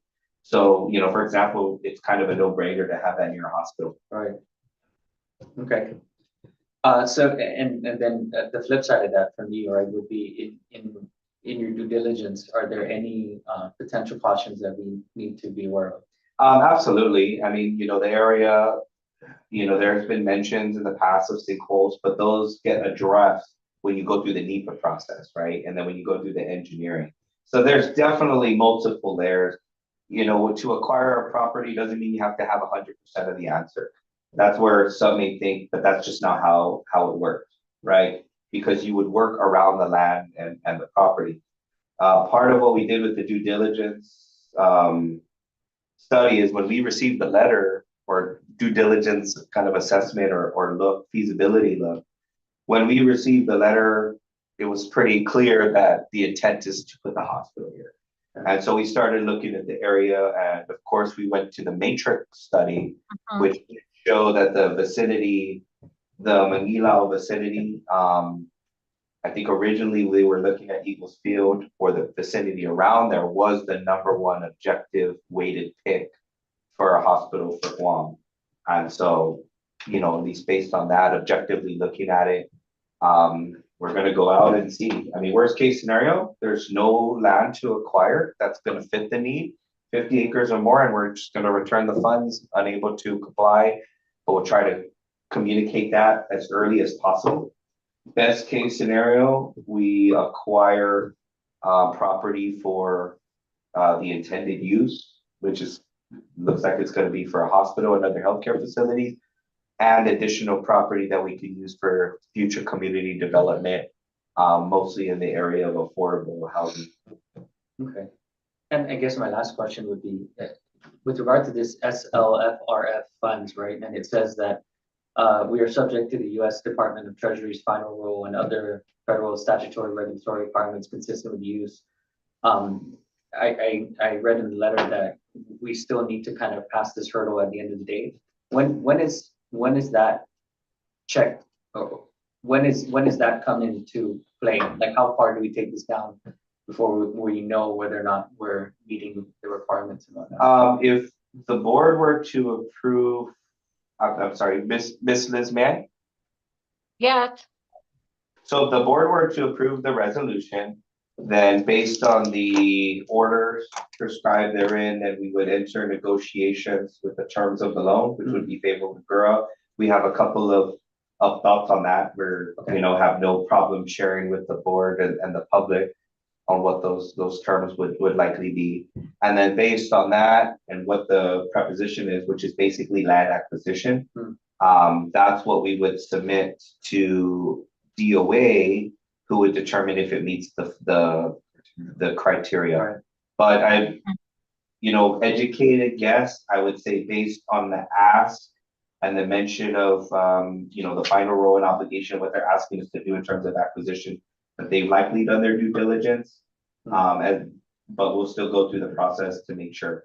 What we do know is that with any federal funding, you have to meet the NEPA requirements. You do have to make sure you follow federal appraisal standards, which is, can I go above the market? And you have to get the appraisal to the federal standard, and you don't pay above the market rate, right? And then the uniform guidance, if there's any property we're acquiring that has people living on there, then we have to take certain steps to address that, take extra care. And so if I may, Chairman, to add to that, and I think that's why after we took everything into consideration, right, we said this is really a possibility to assist the island, right? Especially because the funds need to be obligated by September 30th. And if this is one way that we can get something going, to start off healthcare facility plus the possibility of other community development projects, then we would like to be able to do that. We don't want to have this opportunity pass us by and then go, man, we could have had that funding and we could have helped. So that's I think where we're coming from. We feel that we have the staff in our A&E department, our community development department, realtors that we've been working with the acquisitions that we've had this past year. And so we know what to do, to get it going, to try to get something started. Thank you. That's all I have. Does any other commissioners, do you have any questions, comments, thoughts? Thank you, Director and Dee Dee. We don't have the terms of the loan just yet. This is just a preliminary, right? We have some things that we believe we're gonna ask for. If you'd like us to share, no problem. You can give the cliff notes for now. Yeah, deferred, no interest, right? Government to government, no interest on the loan, deferred payment up to at least 20 years. Repayment conditions either based on acquisition and transfer back for a purpose eligible under our enabling statute, which would require board approval, or any other conditions which would, square us off. But basically, we will have the debt on our books because it is a loan, but we'll provide multiple options to basically clear that debt. And my understanding is based on the final rule, the loan is the mechanism in which they have to utilize versus a grant, because GovGuam was already the grantee. So they cannot sub-grant, but they can loan. So I think it's more of the formality of the final rule. However, the terms are completely up to the government of Guam. And in our case, as requested in the letter, terms beneficial to GURA, because I think it's pretty clear we're not going to use any of our federal funds to repay back a GovGuam obligation. Right. So I think we'll be able to. Either way, whatever we do acquire, will collateralize basically towards the debt. So it would make sense to both parties. We all get what we want for the benefit of the community. Thank you, Dee Dee. In addition to that, is it too much trouble to request accounting to email myself and all the commissioners a copy of the last fiscal year's balance sheet and cash flow? Absolutely. I would like to see that. I'd like to see where our accounting is. I got something obsessed with about numbers, so I would like to see the balance sheet and the flow sheet and charts, etc. I'd like to see GURA's credit and debit and how healthy they are, because 2 million. So, Yeah. yeah, if they can, if a county can get around to it, we'd like to see that as well. Okay. Yeah. And I would say generally our unobligated or unrestricted assets, either come close or may exceed the 10 million as it is, because GHURA still does have property that's, that belongs to GHURA that's not obligated to public housing or anything like that. And then larger swaths that could be subdivided, you know, for the portions unused that still haven't been. So, yeah, we can definitely send that, and maybe an asset liability statement. The only liability we have on the books is that USDA loan. Correct. Yeah. Okay, sweet. We get that to you in the board. And just to mention, we did include two things on the resolution as actions, is that no property will be conveyed out of GHURA in any way without the board approval. So the board would be granting us approval to go acquire it, but will not be granting the executive administration, ED, any authority to give it away or sign it away without the board coming back to the board. And then additionally, financial reports will be on this loan activity will be provided at every regular board meeting. So you'll see where we're at. It'll show as an active debt, so we don't forget. We're not gonna say we're gonna forget, but Sure. so it's out there to see. Transparent. It's transparent. Yeah. Excuse me, and one last thing, I know I said the last fiscal year, but if you can have accounting send it from the fiscal year 22 to 23. 22, 23. Yeah. Okay, I'll get the list down and then we'll submit the request and have them forwarded to you in the board member. Thank you. Just to make sure we don't miss anything. Yeah. Oh, Director, I do have one concern on is the, and I know it's in the governor's letter, where it's limiting us to like Manila, you know what I mean? So, I mean, the boundary between Manila and Barrigada is so close, you know what I mean? Mm-hmm. To me, it will kind of make more sense to just not limit it so much. So in case you go over, then you don't have to come back or change or, you know. So that's kind of a concern I have. You know, you're already just limiting yourself just to, and there's a lot of land that's been returned on the other side, on the Manila, just across the, you know, when you're talking the road going through. Yeah.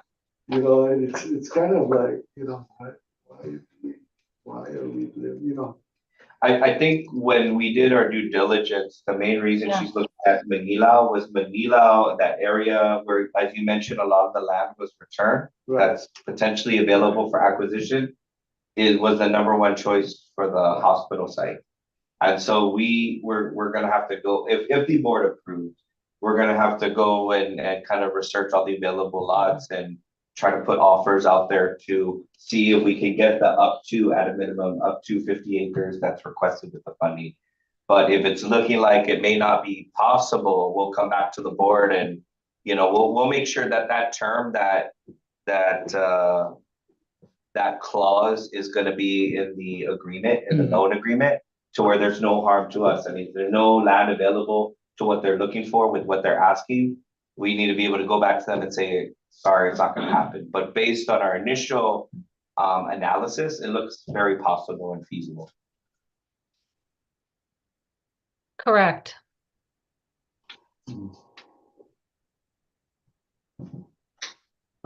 Yeah, just. Did you want to make a recommendation, Commissioner? I don't know how you could reword it where it satisfied the governor, you know, for the Manila, whether it's something like in central Guam within the municipalities of Manila first and primarily, and in the case of, you know, or surrounding areas, you know. Do we say To be inclusive. Yeah, or like Right. surrounding areas that may be needed, because just if you're gonna do community development, you know, there's another road on that other side that goes to the golf course. Yeah. I would think in the planning sense, eventually you might build another road artery that goes right through all the way, if you build a facility like that, right? we can go, I mean, I don't think it'd be unreasonable to amend municipality to vicinity of, And I know there's a deadline. so that you it's wanna- not a legal hold into Manila. So we go municipality of Manila, that's a very specific That's the jurisdiction. definition. If Right. Right. I don't think it'd be unreasonable to go vicinity of Manila, which would include inside and potentially one of the border lots, but that's right in Barragata. Excuse me, legal, I'm sorry. Yeah, I'm sorry, I'm just reading the offer that Like, how came would, from the government. how would you structure the verbiage to be a little bit more inclusive, in terms of commissioners? And so we're not limiting ourselves, right, well, it's past the border right there, it's Barragata. You go, oh, we can't do it there. Well, the thing is, right, if the board approves, sorry, as he's reading, my thoughts. If the board approves vicinity of Manila, right? The board approval only grants us ability to act. It'll be actually the loan document that will establish the condition. So if they say, no, it has to be in Manila, Right. that will be what's in the board document, or if they're acceptable to vicinity of in the loan document. And I would assume Yeah. also the conjunction and or, would be incorporated in the jargon, rhetoric Yeah. and jargon of. And we would just report back to the board if the board decides that they want vicinity of, and then that's not acceptable to them, right? I'm okay with then they don't have to agree to it. Right. Right. My concern is that the offeror, in this case being the governor of Guam, if you look at the fourth paragraph, it's going to be about the fourth line. It says here, in part, the purchase of real property for development of healthcare facilities and related projects consistent with the final rule within the municipality of Manila, Guam. So that's Yeah. pretty Now, explicit. our resolution, and that's the offer saying, hey, I have $10 million, here's the Yeah. land that I'm thinking that you should have it at. And I do understand Commissioner Torres's concern about why limit ourselves, right? But again, as we negotiate these things and we find out that that property is not appropriate or may encroach in other municipalities, that's when I think we should come back to the board. I know Commissioner Torres is saying, why do that? But I believe that our resolution and again, working with all the parties that be in our due diligence, had considered that was, that's something that we're going to work with regard to the governor's office to see if it's going to be in the municipality of Manila. And again, if that doesn't work out, negotiations change and we go back to, you, the policymakers, and ask if we can move it to another municipality or otherwise. But I don't think it's going to defray from even extending out Commissioner Torres. I think it's going to, it's something that based on the offer from the governor's office, here's $10 million, up to $10 million that we can loan you. We'd like it in the municipality of Manila. And if that doesn't work out, we come back and we just say, well, can we try another place? If there's a feasibility that there are another municipality that may need to get involved or be in a totally different municipality. So what you're saying is that it's not prohibitive, but Yeah, but I think there was an intention with respect to the letter from the governor saying, we'd like to work it out of the municipality of Manila. Now we can try to think that maybe there's already a property that's been identified for this project, this community development projects by GHURA. So, that's where we are right now. So I would just, recommend to the board that we go based on the resolution requesting if you choose to accept it in the municipality of Manila. If that doesn't work out in the negotiation process, GHURA will of course come back to you to say, these are some possible changes that we have, and whether you're going to agree with it or not outside of Manila. noted. Commissioner Torres, Okay, that's, that makes sense. yeah, Is that good for you? that's good. Okay, Okay. thank you, Commissioner. Thank you. Right, thank you Thank you. You're welcome. for the clarification. Okay, is there any other questions?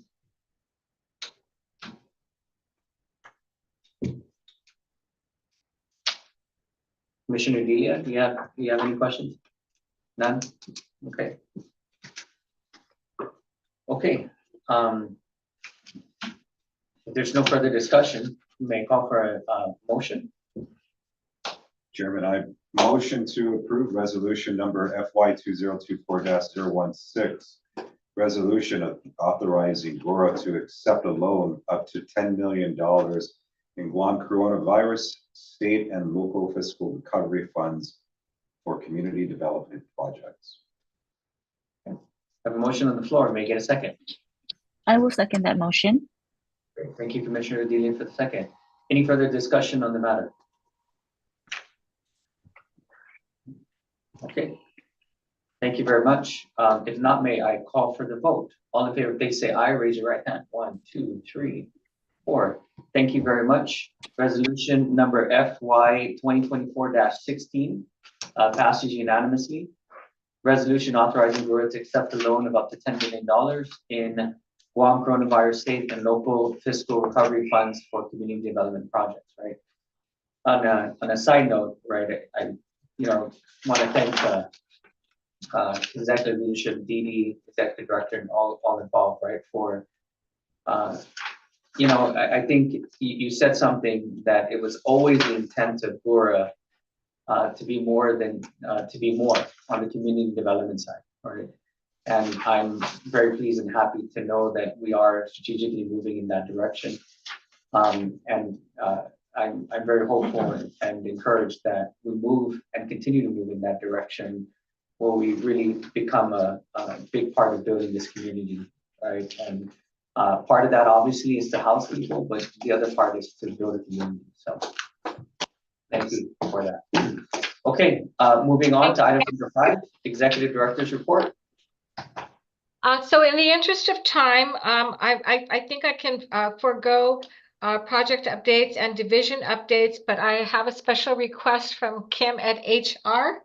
Okay. Kim, are you still there? Yes, thank you, Director Liz. Just a quick announcement, the annual performance evaluations for our esteemed executive team is coming due. See how quickly this comes really fast up. So Director Liz will be due in July and Deputy Director will be due in August. Okay. So I will be emailing you folks the forms. Okay, so just wanted to give you the courtesy heads up. Okay. Thank you. Thank you, Director Liz. And Thank you too. Ms. Liz, under ED report, may I have a portion? Of course. Thank you. I'd like to introduce the newest member to our GHURA team. Program Coordinator 4 is going to be heading up the Capital Fund Division, Mr. Patrick Lucis.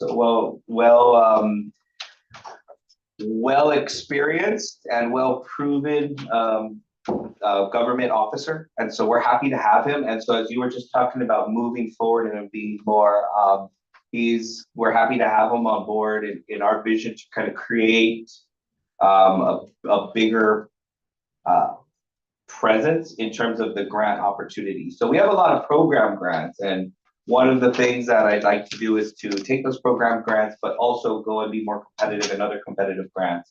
And fortunately, with his experience, we'll be able to do that and team up and have a much more build our strategic planning capacity above outside of just me, right? And so we're trying to build those different areas and kind of build up that vision capacity to extend beyond. Because we're, as me and Miss Liz always say, we're temporary. That's one thing that's for sure, right? There's no guarantee we're going to be here, and that's just how the system works. But we want to build that institutional knowledge and maintain it in these areas that we're building up for continued strategic planning and growth while we're gone, when we're gone.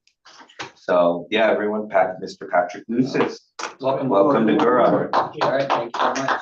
Happy to have you. I wanted to thank our, Do you have a laundry list of things? I guess it's starting to build up. Oh. I did want to thank our GHURA leadership here for giving me this opportunity. I've been with Department of Health for 29 years, and coming up here to GHURA, I like the environment, how we have the team approach, and I think there's a lot of opportunities for me to learn, but also to share what I've had over the years. And I look forward to really building what we're doing here for GHURA, especially with the grants that we get to get. So Absolutely. Well, welcome aboard. Thank you for coming aboard. Yeah. All right, we look forward to great things. All right, thank you, sir. Okay, anything else? Any other announcements? None? Okay, moving on to item number 6, next proposed scheduled board meeting is Tuesday, June 11th. Please mark your calendars. As always, our fine staff here will verify to make sure everybody's available. Other than that, if I don't hear anything else, I'd like to call for an adjournment at 2:01. Motion to adjourn. Can I get a second? Second. Okay, thank you. Anybody opposed? None? Okay, call this at 2:01. Thank you very much, everyone. Hi.